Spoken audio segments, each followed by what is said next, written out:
السلام علیکم ناظرین، میں ہوں عمار خان یاسر اور آپ دیکھ رہے ہیں فوکس میڈیا۔ ناظرین، 2018 سے پاکستان تحریک انصاف کی جب سے حکومت قائم ہوئی ہے، لگتا یوں ہے کہ یہ حکومت پاکستان تحریک انصاف کی نہیں بلکہ جماعت احمدیہ جو در حقیقت قادیانی ہیں ان کی حکومت ہے۔ پے در پے تحریک انصاف کی حکومت کے ایسے اقدامات سامنے آنے لگے ہیں جو پاکستانیوں کے دلوں کے جذبات کے خلاف ہوتے ہیں، ان کے ایمان جیسے نازک اور حساس معاملے کو چھیڑنے کے مترادف ہوتے ہیں۔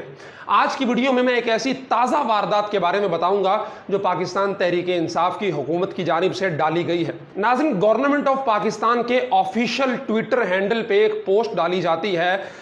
ریممبرنگ آور لیجنڈری ہیروز کے نام سے۔ اس کے اندر ظفر اللہ خان قادیانی کی تصویر لگا کے لکھا جاتا ہے کہ یہ وہ شخص ہے جس نے پاکستان کے پہلے وزیر خارجہ کے طور پر خدمات سر انجام دی ہیں۔ یہاں تک بات کسی حد تک سچی ہے، لیکن اس سے جو اگلا جملہ ہے وہ یہ ہے کہ یہی وہ شخص ہے جس نے قرارداد پاکستان کو لکھا تھا جو کہ 100% جھوٹ اور پہلی دفعہ ایسی بات کی گئی ہے، اور وہ بھی پاکستان کے آفیشیل پلیٹ فارم پر۔ لگتا یوں ہے کہ یہ ٹویٹر ہینڈل کسی قادیانی کے ہاتھوں میں ہے جو اپنی مرضی کی تاریخ پاکستان کے عوام کے ذہنوں کے اندر ڈالنا چاہتا ہے، جبکہ حقیقت اس کے بالکل برعکس ہے۔ تحریک جو پاکستان کی قرارداد لاہور لکھنے والے کا نام سب کو پتا ہے کہ وہ سر سکندر حیات تھے۔ اس کے علاوہ اگر ظفر اللہ خان کی بات کریں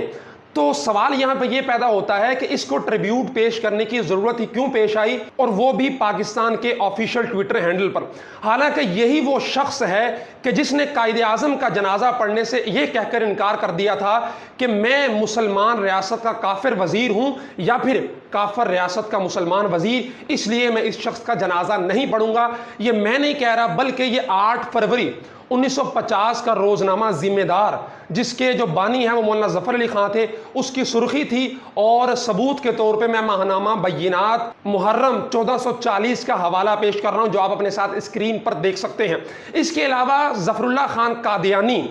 قادیانیوں کے ہاں کتنی اہمیت کا حامل ہے اور یہ اپنی جماعت قادیان کے ساتھ کس قدر مخلص تھا، اس کا ثبوت میں آپ کو خود قادیانیوں کی ویب سائٹ الفضل سے پیش کرتا ہوں، جس کے اوپر ظفر اللہ خان قادیانی کے بارے میں لکھا ہوا ہے: حضرت سر چودھری محمد ظفر اللہ خان رضی اللہ عنہ خلافت احمدیہ کے فدائی، جان نثار عاشق، کلمت اللہ۔ اور یاد رہے یہ اس ویب سائٹ کا وہ خانہ ہے جہاں پہ سیرت صحابہ اکرام کا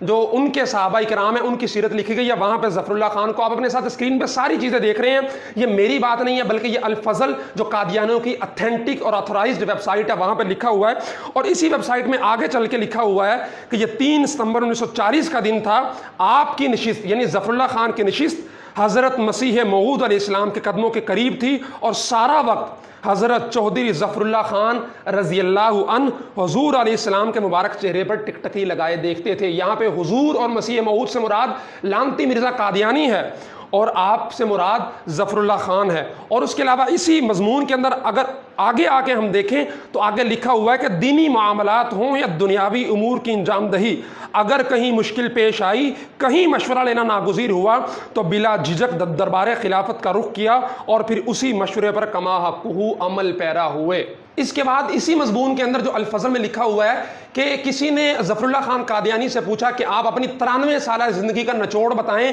کہ آپ اتنے زیادہ کامیاب کیسے ہوئے، تو وہ اپنی کامیابی کا نچوڑ بتاتا ہے کہ میں 93 سال کے اندر اس لیے اتنا کامیاب ہوا کہ میں خلافت کا وفادار اور تابعدار رہا، اور خلافت سے مراد کون تھا؟ مرزا غلام احمد قادیانی، اور پھر اس کے بعد مرزا بشیر الدین اس کا بیٹا، یہ اس کا تابعدار رہا اور اپنی تمام تر کامیابیوں کو انہی کے کھاتے میں ڈالتا ہے۔ اور ایک ایسا شخص جس کے بارے میں کہا جاتا ہے کہ جس نے پوری دنیا کے اندر پاکستان کا مقدمہ لڑا، اسی ٹویٹر کی پوسٹ کے اندر بھی لکھا ہوا ہے کہ اس نے پاکستان کے مقدمے کو انٹرنیشنل کمیونٹی کے اندر اٹھایا، اور اسی مضمون کے اندر آگے چل کے لکھا ہوا ہے کہ وہ جہاں جہاں گئے پاکستان کے وزیر خارجہ کی حیثیت سے یا کسی بھی حیثیت سے، تو انہوں نے ہر جگہ جا کے قادیانی کمیونٹی کو سپورٹ کرنے کی کوشش کی، قادیانی کمیونٹی کے قدموں کو مضبوط بنانے کی کوشش کی۔ اور پھر ایک بہت بڑا اعتراض یہ کیا جاتا ہے کہ اگر یہ غدار تھا اور اگر یہ پاکستان کا وفادار نہیں تھا تو قائد اعظم نے اس کو وزیر خارجہ کیوں بنایا؟ آج میں اس سوال کا جواب بھی آپ کو دے دیتا ہوں۔ ماہنامہ البینات محرم 1440 کے شمارے کے اندر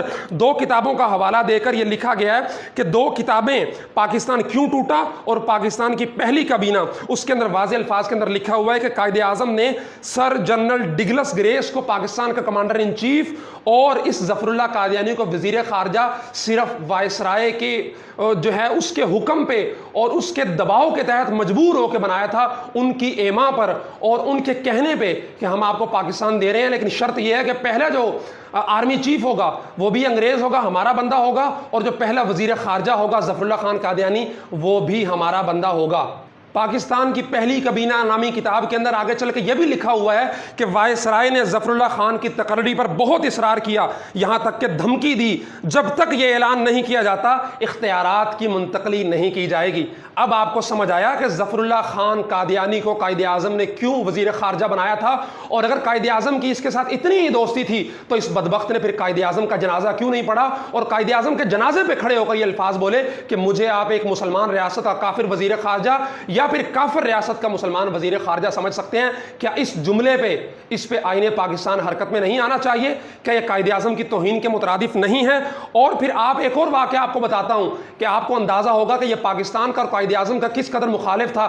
کہ جب تحریک ترک موالات چلی اور قائد اعظم نے اعلان کیا کہ جتنے بھی مسلمان لوگوں کو جو ہے وہ انگلینڈ کی طرف سے خطابات ملے ہیں اور جو جاگیریں ملی ہیں اور جو سر کے خطاب ملے ہیں وہ سب واپس کریں گے، تو ظفر اللہ قادیانی نے سر کا خطاب واپس کرنے سے انکار کر دیا۔ اور یہ بات میں نہیں کر رہا بلکہ یہ کتاب پاکستان کیوں ٹوٹا کے اندر واضح الفاظ کے اندر لکھا گیا ہے۔ ایک ایسا شخص جو اپنی پوری زندگی یہ اقرار کرتا رہا کہ میں خلافت کا تابع دار ہوں، میں قادیانی خلیفہ کا تابع دار ہوں، اس کی طرف سے جو حکم ملے گا میں وہی مانوں گا، اور جو الفضل کے اوپر لکھا ہوا ہے کہ میں نے دینی اور دنیاوی اور سیاسی امور میں جب کبھی مشورے کی ضرورت پڑی تو میں نے خلافت سے رجوع کیا اور وہاں سے جو حکم مجھے ملا میں نے اس کے مطابق عمل کیا، اس شخص کے بارے میں پاکستانی گورنمنٹ کے ٹویٹر ہینڈل پر ایسے الفاظ اور اس کی ستائش اور اس کی حوصلہ افزائی اور پھر اس کو قرارداد لاہور کا جو ہے وہ رائٹر قرار دے دینا، یہ سوائے ظلم و زیادتی کے اور کچھ نہیں، اور نئی نسلوں کے ذہنوں کو بگاڑنے کی کوشش ہے کہ وہ قرارداد لاہور جو سر سکندر حیات نے لکھی، اور بعض جگہ پہ یہ بھی آتا ہے کہ اس کا ڈرافٹ مولانا ظفر علی خان نے تیار کیا،